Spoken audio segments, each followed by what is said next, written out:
국내외 청소년 어린이 여러분 안녕하십니까. KMCTV 드림메이커 고등학교 2학년 김재혁입니다. 어린이가 미래의 대한민국이며 미래는 교육이 선도한다 라는 슬로건을 걸고 청소년 어린이와 학부모들을 대상으로 창립한 저희 KMCTV는 국내 광역시도 교육감 또는 후보자를 모시고 어떤 교육 정책으로 어떤 교육 환경을 어떻게 만들어가는가 또는 만들어갈 생각인가를 직접 들어보는 시간을 갖게 되었습니다.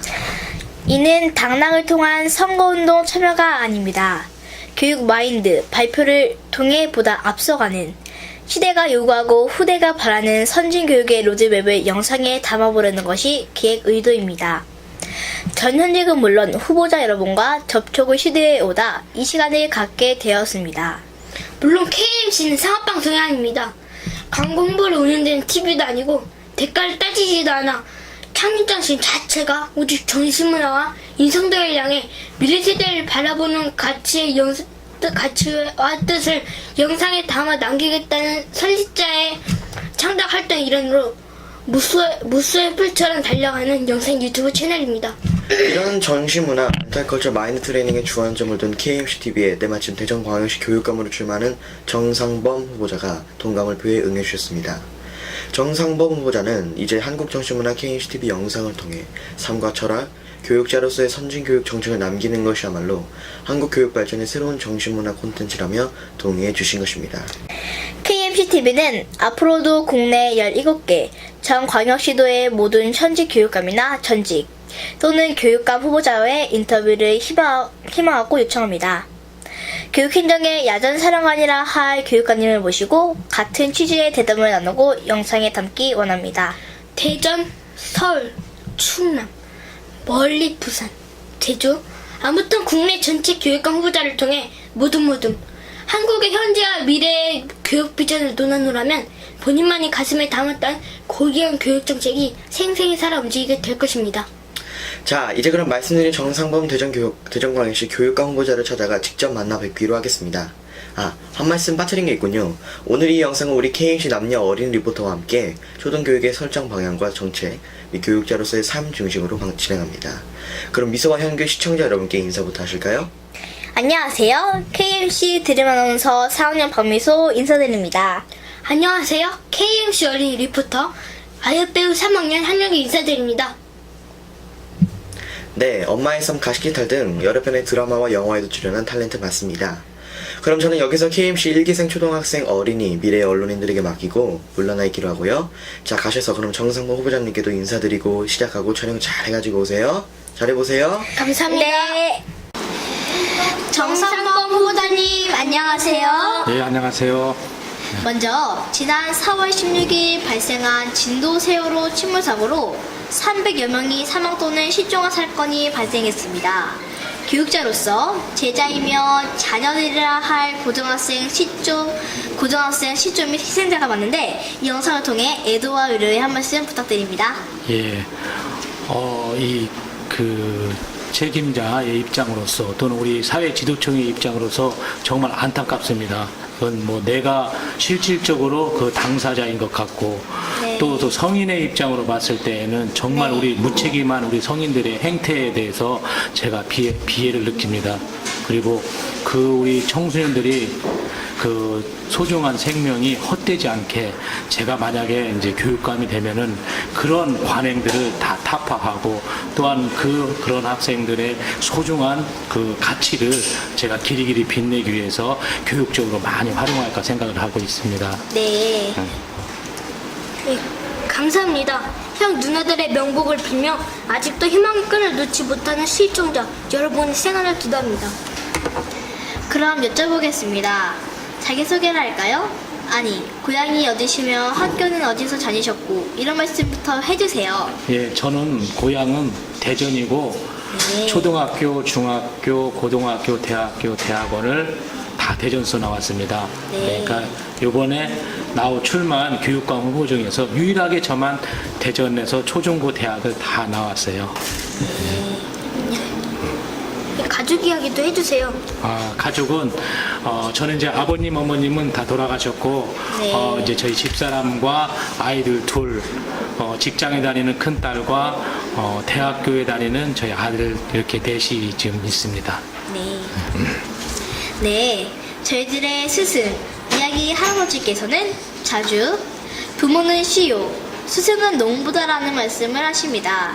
부모도 좋아야 하지만 스승을 잘 만나 올바른 교육을 제대로 받아야 훌륭한 사람이 된다는 건데, 이번에는 어떤 스승님들께 어떤 교육을 받으셨으며 잊지 못할 스승, 어떤 분의 어떤 말씀을 해 주시겠습니까? 네, 이제 우리 학생들도 알다시피 저는 장애가 있어요. 우리가 어렸을 때 초등학교 다닐 때는 주위 사람들이라든지 또는 친구들한테 많이 손가락질도 당하고 놀림도 많이 받았어요. 그런데 제가 이렇게 여기까지 성장하게 된 아주 기본적으로 저를 도와주신 선생님이 계셨어요. 초등학교 2학년 때 우리 담임 선생님인데 아이들한테 왕따를 당하고 손가락질 당하고 또 놀림을 당했을 때 우리 선생님은 저한테 많은 것을 시켜줬어요. 무슨 학급에 활동하는 거라든지 또는 학교 수업이 끝나고서 일이라든지 또 선생님이 잡무 같은 거를 저를 자꾸 시켜서 저를 자꾸 동참을 시키게 해주셨고 또 직접 집으로 또 저를 데리고 가서 집에 가서 저도 공부도 시켜주고 또 지금 생각해 보니까 체험학습도 선생님이 저를 같이 다니면서 그렇게 해줬어요. 그래서 저는 그 선생님으로 인해서 초등학교 3학년 때부터는 제 생활의 방법도 바뀌었고 사회를 보는 눈도 긍정적인 사고로 갖게 됐고 또 적극적으로 활동을 해서 지금 이 자리에 오게 된 겁니다. 그래서 선생님을 따지면 초등학교 2학년 때 나의 가치를 심어준 선생님이구나. 그래서 그걸 잊지 못하겠습니다. 네. 여기야? 아, 예. 그런데 후보자님이 어려서는 어떠셨어요? 잘할 때 이야기도 들려주세요. 말도 잘 듣고 공부는 참 잘하셨겠죠? 공부는 뭐 잘한 건 아닌데 초등학교 때는 공부를 1등만 했어요.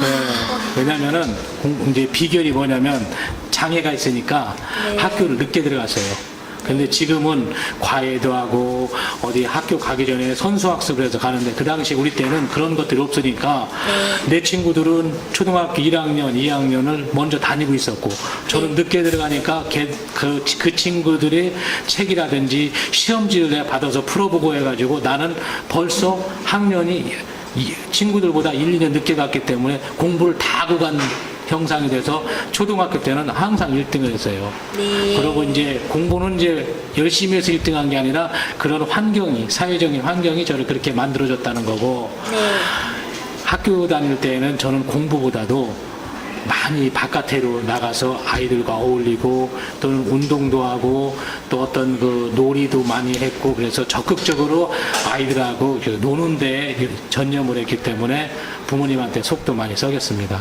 네.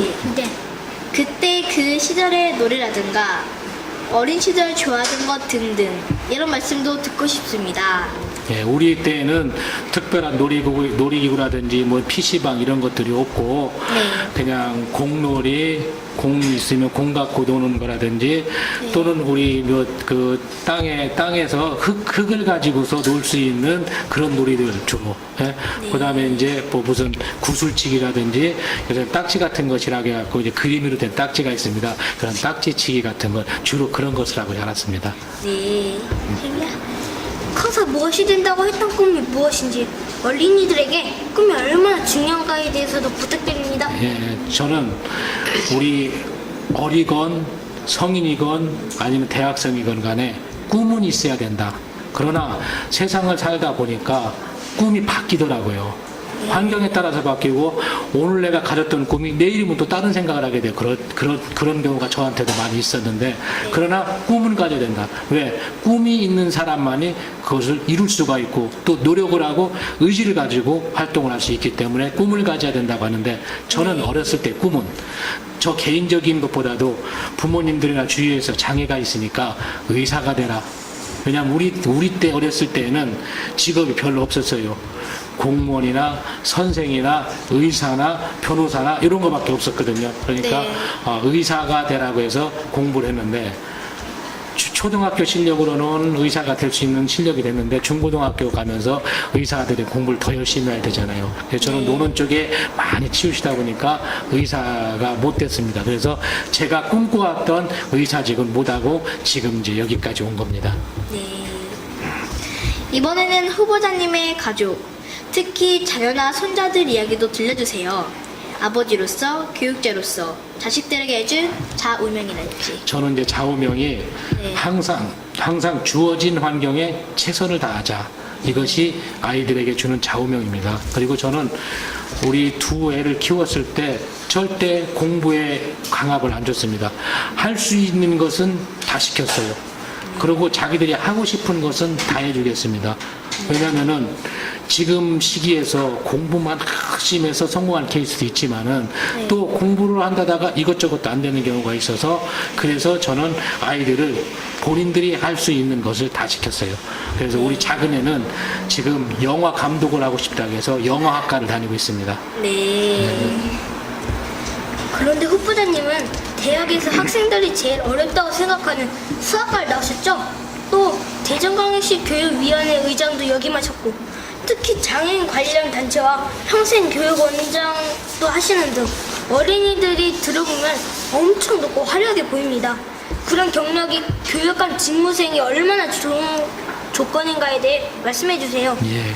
그러면은 첫 번째 제가 수학과를 나왔다. 수학과를 나왔을 때 나와서 교육감 직무에 어떤 좋은 점이 있냐. 저는 수학과를 나와가지고 네. 학교 선생님을 한 게 아니라 학원 강사를 했어요. 네. 학원 강사를 했는데 전국에서 최고 유명한 학원 강사가 됐습니다. 예. 그래서 내가 그 당시에 전국에서 최고 유명한 학원 강사가 됐던 비결은 네. 수학이 너무 어렵고 딱딱하잖아요. 네. 고정관념이 있어요. 아우 너무 어렵다, 너무 딱딱하다 했는데 저는 정말 풀이를 재밌게 아주 쉽게 네. 했기 때문에 아이들이 학생들이 와 이거 새로운 수학의 세계로 빠져드는구나 해가지고 학생들이 구름같이 몰려들었어요. 그래서 제가 교육감이 되면은 교육은 어떤 정형화된 것이 아니다. 아이들한테 즐겁게 가르칠 수 있고 또 아이들이 또 즐겁게 받아들이면은 모든 아이들한테 희망과 꿈을 심어줄 수 있겠구나라는 그런 생각을 했고요. 두 번째 교육위원회 의장을 했다고 했는데 네. 저는 교육위원회 의장을 장애인 최초 전국 최연소 교육위원회 의장을 했습니다. 교육위원회 의장은 무슨 일을 하는 일이냐면은 교육청에 살림을 그 예산을 갖다가 그 관리 감독하고 어디에 예산이 잘 쓰여졌나 안 쓰여졌나 이런 것을 그래 감시하고 또한 교육 정책을 입안해서 교육청에다 주는 거예요. 이런 정책이 좋으니까 한번 써봐라. 그 다음에 또 학교에 또 감사를 다녀서 학교의 네. 잘못된 부분을 지적하는 거예요.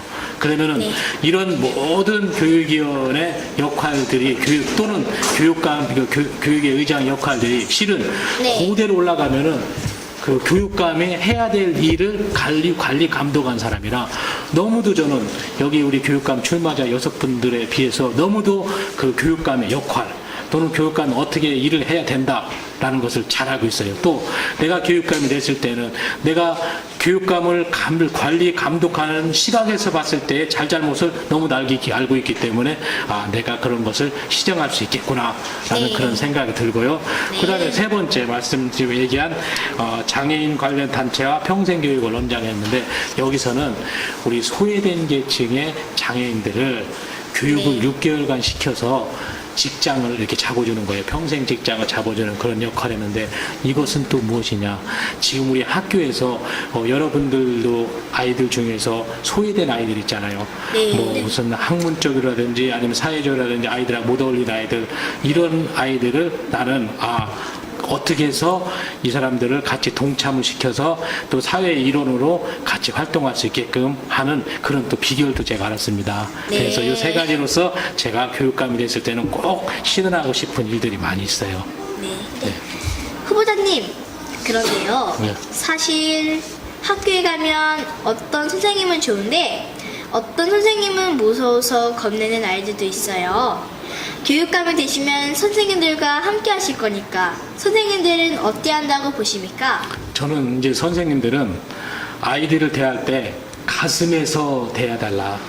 어떤 감정이라든지 그냥 어떤 형식적으로 대하지 말고 아이들은 잘 알아요. 선생님이 우리를 어떻게 보나 알아요. 암만 무섭게 하더라도 정말 그 선생님이 가슴에서 딱 따뜻하게 아이들 대했다면은 그건 무서운 거 아니에요. 아, 내가 잘못했으니까 혼나는구나. 그러면서 아이들이 금방 잊어먹습니다. 그리고 선생님을 또 존경하고 따라와요. 그래서 저는 교육감이 되면은 아이들을 대할 때는 선생님들 가슴에서 대해달라. 그러면은 내가 이렇게 말로만 해서는 안 되잖아요. 네. 선생님들한테 그런 분위기를 또 만들어줘야 될 거 아닙니까? 네. 근데 지금 학교 분위기가 선생님들이 아이들을 가르칠 수 있는 분위기가 아니에요. 네. 왜냐면은 잔무가 선생님들이 많아요. 선생님들은 오직 아이들만 이렇게 가르쳐 줘야 되는데 다른 일을 하다 보니까 선생님들이 스트레스를 받는 거예요. 그러니까 내가 다른 일을 해야 되니까 아이들을 조용히 해라, 뭐 니들 떠들면 뭐 혼난다, 뭐 해라 이렇게 지시형으로 하니까 아이들이 거부감을 느끼는 겁니다. 그래서 선생님들한테는 정말 잔무가 하나도 없이 오직 아이들, 내 자식같이 아이들만을 가르칠 수 있는 또 분위기를 만들어줘야 된다. 그래서 그렇게 하면은 선생님들이 따뜻한 마음을 가지고 아이들한테 접하지 않을까 그렇게 생각합니다. 네. 네. 이제 이렇게 여쭙겠습니다. 예로부터 대전광역시는 교통의 중심이자 이미 정부 청사도 내려온 도시잖아요. 저희는 한국정신문화TV입니다. 대전광역시를 바라보는 KMC의 눈높이는 교통의 중심처럼 한국의 교육은 물론 정신교육운동의 본부로서 대전광역시가 앞서가야 한다고 보는데 그에 대해 한 말씀 부탁드립니다. 예, 저는 이런 정신교육도 다 성장해서 교육하면 효과가 없어요. 어렸을 때부터 해줘야지 효과가 있거든요. 그래서 저는 우리 이제 교육감이 되면은 우리 어린아이들부터 어렸을 때부터 정신교육 프로그램을 또 많이 만들고 또 어떤 체험학습을 통해서 정신교육을 함양할 수 있게끔 해서 성장했을 때 자연적으로 스스로 정신교육 문화 활동을 한다든지 또 그 선구자적인 역할을 할 수 있는 그런 계기를 만들려고 합니다. 그래서 어렸을 때부터 교육을 정신문화 교육을 시키려고 합니다. 네. 영어를 쳐서 죄송한데요. 코리아 에듀케이션 메카. 그래서 염접한 세종시와 함께 전국 교육의 롤모델이 되었으면 바랍니다. 당선이 되셨다고 치고 앞으로 대전광역시 교육감이 된 사람은 어떤 철학과 정책으로 정부 부처까지 아우르는 교육감이 되시라는지 이 질문 제가 좀 벅차네요. 네, 지금 세종시가 다른 이제 전국이 17개 시도거든요. 네. 17개 시도인데 세종시를 빼면 16개 시도잖아요. 네. 세종시가 지금 무엇을 하고 있냐면은 스마트 교실을 했어요. 네. 저희도 하고 있어요. 아, 그래요? 근데 이제 그 학교는 이제 대규모로 하는 게 아니라 이제 스마트 교실을 조금씩 이제 시범학교로 하고 있을 텐데, 예. 그래서 세종시는 이제 정책적으로 하고 있는데 이것을 전국적으로 확대를 하려다 보면은 돈이 예산이 많이 들어요. 그러면 예산이 많이 들면은 어떻게 하겠어요? 지금같이 학교 각 시도별로 조금씩 주면서 하나 학교 이렇게 해서 점차적으로 몇 년에 걸쳐서 해야 된단 말이에요. 그런데 앞으로 2020년도를 대비하려면은 지금부터 스마트 교육을 시켜줘야 돼요. 지식 정보화 사회에서 우리는 지식도 중요하지만은 정보 활용 능력도 중요하거든요. 그래서 저는 우리 대전부터 제가 교육감 후보 중에서 가장 힘이 있는 사람이에요. 힘이 있다는 얘기는 중앙의 정부, 예산을 돈을 주는 정부하고 가장 가까운 사람이에요. 제가 옛날에 그분들하고 밀접한 유대관계, 또 이번에 대통령 우리 박근혜 대통령님 있죠. 박근혜 대통령님을 내가 경선에서부터 대통령 될 때까지 옆에서 1년 동안 모셨어요. 그래서 그 주위에 고위 관직을 갖고 있는 분들하고 유대관계가 좋아요. 그래서 저는 교육감이 되면은 자, 시범 사업을 우리 시부터 하자. 우리 대전광역시부터 하자. 세종시 하고 있으니까 인접도시 우리부터 하자. 그래서 제가 대전광역시부터 먼저 우리 대전에 있는 우리 학생들한테부터 먼저 시범 사업을 해서 타 시설부터 빨리 앞서 나가는 인재를 양성하고 육성하려고 합니다. 네. 저는 쉬운 질문 드리겠습니다. 손자, 손녀들 있으신가요? 없습니다. 그리고 이야기 할아버지는 항상 할아버지와 손자, 손녀들의 관계가 인성 형성 발달에 참 좋다는 말씀을 하셨는데 어린이 교육은 꼭 학교에서 선생님의 목만은 아니라겠죠? 예, 그렇죠. 지금 교육은 학교에서만 배우는 것이 아니에요. 사회, 가정, 학교가 이 삼위일체가 돼야지 교육이 되는 겁니다. 그래서 저는 이제 어떤 생각을 하고 있냐면은 사회에서는 학교와 유착 관계를 맺어서 서로 상호 보완작을 해주고 가정도 부모님들이 아이들 보내는 거에만 만족하지 말고 충분한 우리 교육청이라든지 어떤 학교에서 부모 교육을 시켜서 아이들을 맞이하는 자세, 아이들의 교육하는 방법 이런 것들을 저는 같이 교육을 시켜서 삼위일체가 돼서 아이들을 성장시키려고 합니다. 네. 저는 또 어려운 질문을 드리겠습니다. 한국 교육의 역사, 그러니까 과거 중심이 아닌 비교해보는 측면에서 오늘날 교육 특정점이나 개선 사항이 무엇이 있나요? 특히 대전광역시는 계속해서 인구가 늘어난 도시라는 말씀도 들었거든요. 대전광역시 교육에서 가급적이면 초등교육 중심으로 형상과 비전을 말씀해 주십시오. 저는 우리 초등학교 아이들한테 방과후 학습을 제 공약에도 전면 무상으로 한다고 했습니다. 우리 여러분들 방과후 학습 있어요? 네. 저는 이제 학원이 따로. 그래서 왜냐면은 지금 하고 있는 방과후 학습의 단점이 뭐냐면은 강사 선생님들의 질이 좀 많이 떨어지는 부분이 많이 있어요. 왜냐면은 우수한 강사가 왜 못 오냐? 보장이 안 되는 거예요. 기본적으로 경제적인 보장이 돼야 오시는데 그것이 안 되니까 우수한 강사님들이 학교를 잘 안 오시려고 하고, 두 번째, 프로그램이 다양하지가 않아요.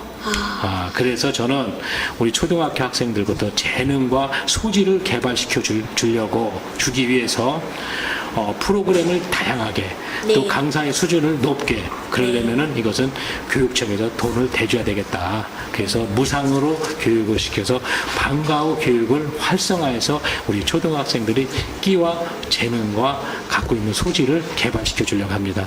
네. 네, 저도 어려운 질문 하나 들어보겠습니다. 교육은 지식교육, 인성교육, 이것도 스승, 이야기 할아버지로부터 배운 건데 크게는 이렇게 둘로 갈라진다 하셨습니다. 또 지식이 없는 인성을 덜 차는 그릇이다. 그런가 하면 인성이 덜 찬 지식은 나중에 무너진다. 이야기 할아버지 이런 말씀 잘 알겠지만은 혹시나 어려워요.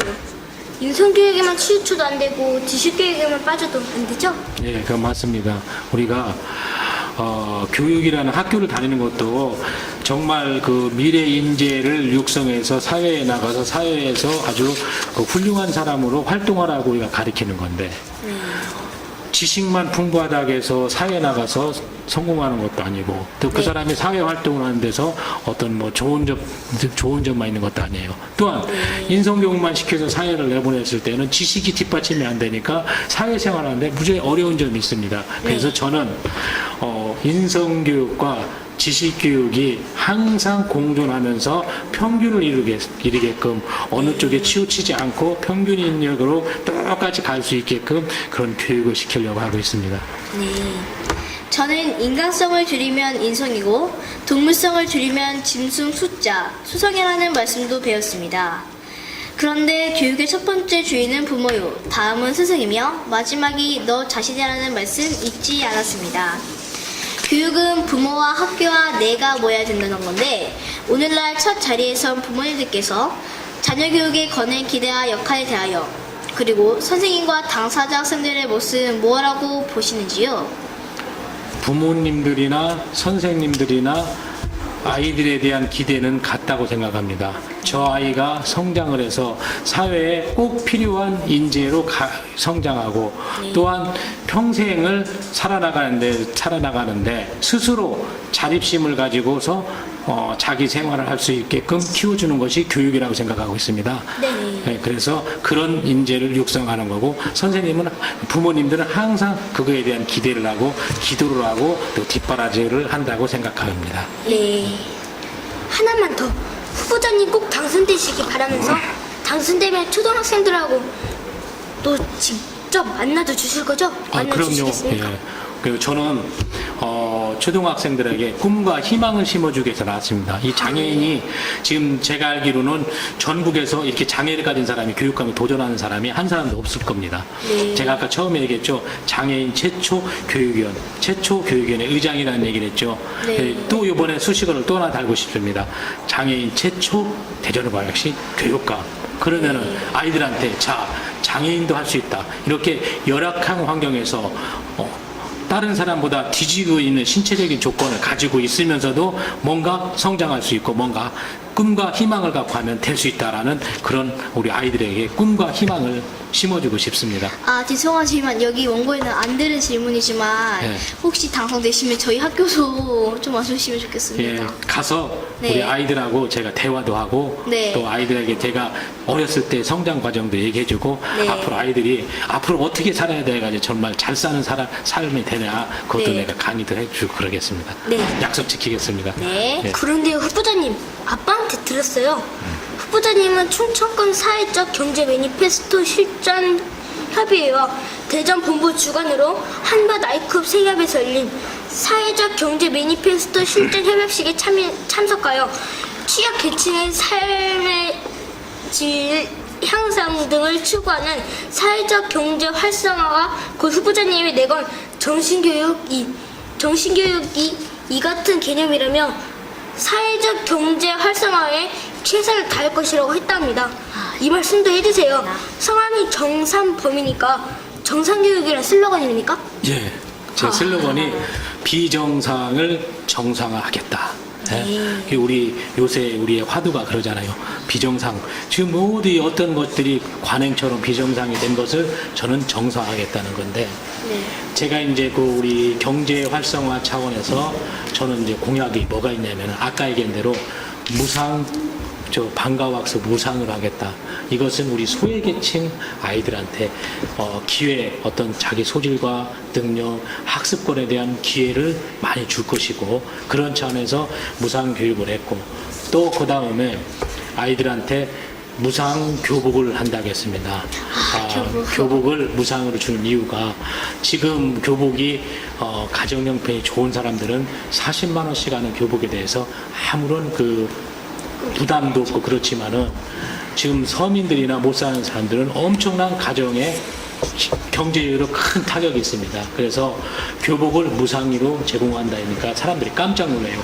어떻게 40만 원씩 하는 교복을 초중고, 중고등학교 전체에다 무상으로 주냐라고 하는데 그건 어떻게 생각하냐면은 고등학교 1학년, 중학교 1학년 입학하는 학생들한테 교복을 주면은 3년 동안 교복을 입을 거 아닙니까?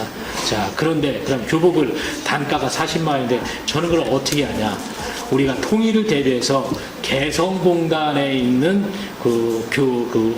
업체들이랑 같이 협약을 맺어서 교복을 제작을 하면은 10만 원 내외로 현지에서 양질의 교복을 우리가 받을 수 있어서 많은 돈이 안 듭니다. 지금 교육청 예산 중에서 경상비만 조금 줄여도 한 40억 정도 1년 예산만 가지고도 우리 중고등학생들이 좋은 교복을 또는 통일을 대비한 그런 차원에서도 교육적으로도 좋은 효과가 있을 것 같아서 교복을 제가 무상으로 지급하려고 하고 있고요.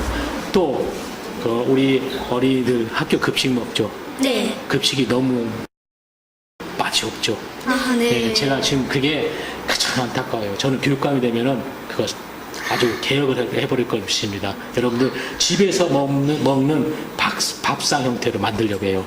네. 왜 그렇게 급식에 문제가 있냐면은 지금의 급식을 그렇게 부식이라는 거 있잖아요. 네. 부식을 조달하는 방법에 문제가 있어요. 어떤 특정 업체가 막 학교를 60개, 70개씩 막 이렇게 업체가 이렇게 한 군데 다 집중되다 보니까 급식의 그 수준, 질, 좋은 급식을 못 하게 됩니다. 그래서 저는 그런 급식 업체를 선정하는 방법을 바꾸려고 해요. 전면 수정해서 그 학교 주위에 있는 부식을 파는 가게가 거기에 급식을 제공해 주면은 같은 가족의 개념에서 저 양질의 부식을 제공해 줄 것이고 또한 또 그분들도 양심에 입각해서 부식을 제공하게 되면은 좋은 반찬 또 좋은 밥이 돼서 여러분들도 집안의 밥상같이 밥을 먹을 수가 있고 또한 소상공인들 그 주위에 있는 소상공인들한테도 경제적으로 많은 그 혜택이 될 수 있을 것 같아서 그래서 제가 그런 매니페스토 운동에 가서 그 얘기도 했고 그래서 저는 소상공인들에 대한 육성 정책을 그런 식으로 하고 아이들에게 좋은 밥상을 제공하겠다 그런 생각입니다. 네, 저희들이 여쭤볼 말씀은 이제 끝났습니다. 마지막으로 미래는 영상 시대라는 말이 있어요. 영상을 통한 어떤 첨단 교육 정책도 가지고 계시나요?